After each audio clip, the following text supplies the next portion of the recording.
Tout de suite, on fait un tour au bassin des requins. L'équipe des soigneurs se prépare ce matin à une opération délicate. Ces requins, nés en septembre 2015, doivent être transférés du bassin de croissance au grand bassin. En effet, après 6 mois, ils ont atteint la taille idéale pour évoluer dans le bassin avec leurs congénères.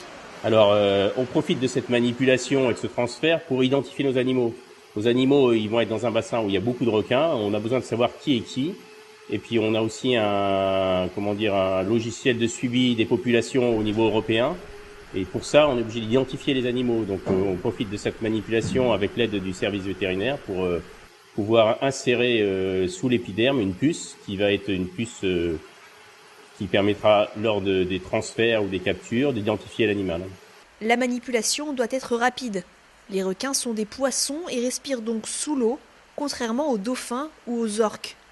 En quelques secondes, il faut effectuer le puçage et les gestes médicaux avant de vite les remettre à l'eau.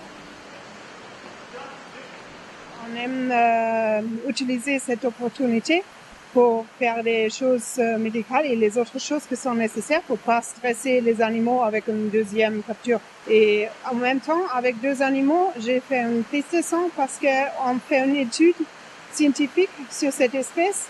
Et ça, c'était une opportunité avec les animaux qui n'étaient pas trop stressés pour la capture de faire une prise de sang pour cette étude. L'opération nécessite un peu de stratégie de la part des soigneurs. Et surtout, beaucoup de coordination. Par la suite, il faudra s'assurer que ces jeunes requins s'acclimatent bien à leur nouveau bassin et surtout à leurs congénères. Effectivement, ils vont être surveillés, ne serait-ce que parce qu'ils ne mangent pas, du fait de leur taille, la même taille de proie. Donc il va falloir distribuer les aliments au bon endroit, sans concurrence et sans qu'un requin plus dominant s'approprie toute la nourriture. Donc cette attention fait partie des soins que nous on doit apporter à chaque animal.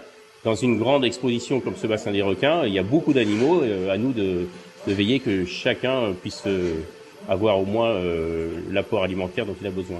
Cela fait 15 ans que Marineland travaille sur ce programme de reproduction du requin gris.